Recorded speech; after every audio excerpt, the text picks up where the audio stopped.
Big, am I trouble or what? I swear they had never hear artists with such colorful touch. And what we doing?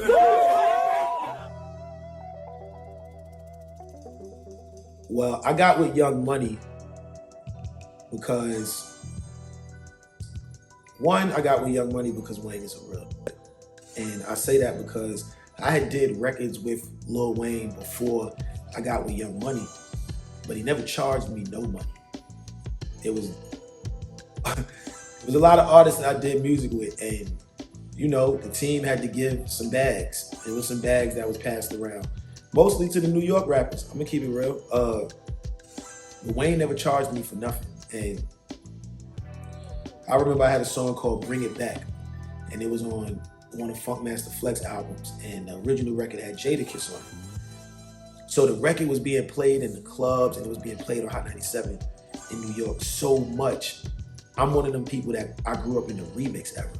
So I'm like, damn, I gotta keep the record going. This is when spins was a big thing. Like the label won't really jump behind you if you didn't reach a couple hundred spins in this time. So I'm like, well, damn, let's keep the record going. Let's do a remix. And I hit up Wayne and I hit up Fab. And Wayne was like, come to the studio. And I remember when I got to the studio, Wayne was already rapping over the beat. And I'm like, yo, this is the beat that I was coming to get you to do the remix to. And he was doing a freestyle for Green Lantern. It was him and Joel. They was doing like the Can't Feel My Face, I think. And I'm like, yo, this is my song. I'm actually coming to get you to rap on this for my remix right now. And you in here doing a freestyle tour with Green Lantern, which lets me know that Green Lantern knew about the record, but he wasn't really playing the record, but he must have the beat, but he didn't really with the record. And I'm in there, I'm looking like, I ain't never heard you play this record on the radio or nowhere else. But you was in here about to get Jewels and Wayne and just totally kill my beat right now. And they killed it too.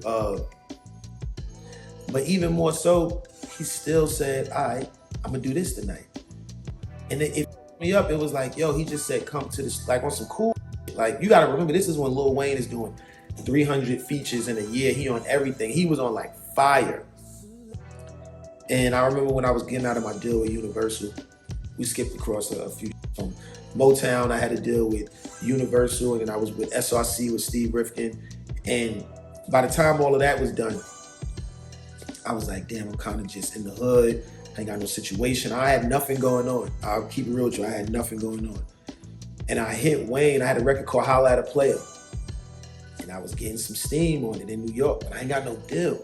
But I'm getting some steam on this record. And once again, I'm like, well, damn, how can I keep this record going? And I hit Wayne, and he was like, send me the record. I said, bet. I sent him the record, and Wayne did the record. He didn't ask me for no money or nothing like that again, but I know I don't got no deal. So I'm telling him like I don't got no deal like that. And really, he had said a verse on the song that he said already. And I called him back. I was like, yo, I kind of heard that verse, so it's cool, but I appreciate you for doing it. He said, oh, no, that's my fault. I'm gonna do another one, you know, blah, blah, blah. Well, I forgot what he said, but he sent me another verse. He said, Millz had to tell me stop recycling verses.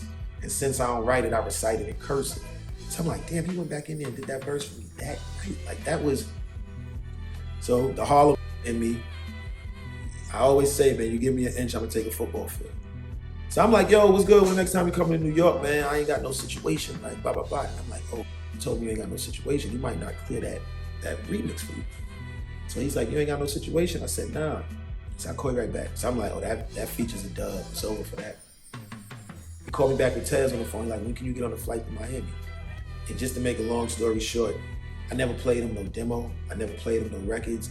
When I got there, we had a call. I remember Justin Timberlake and Timberland was in one of the rooms. In fact, me and Tez went in the room. We had a conversation. He let me know why he with me, from battles and freestyles and this and that. I know you nice. Once I heard you ain't had no deal no more.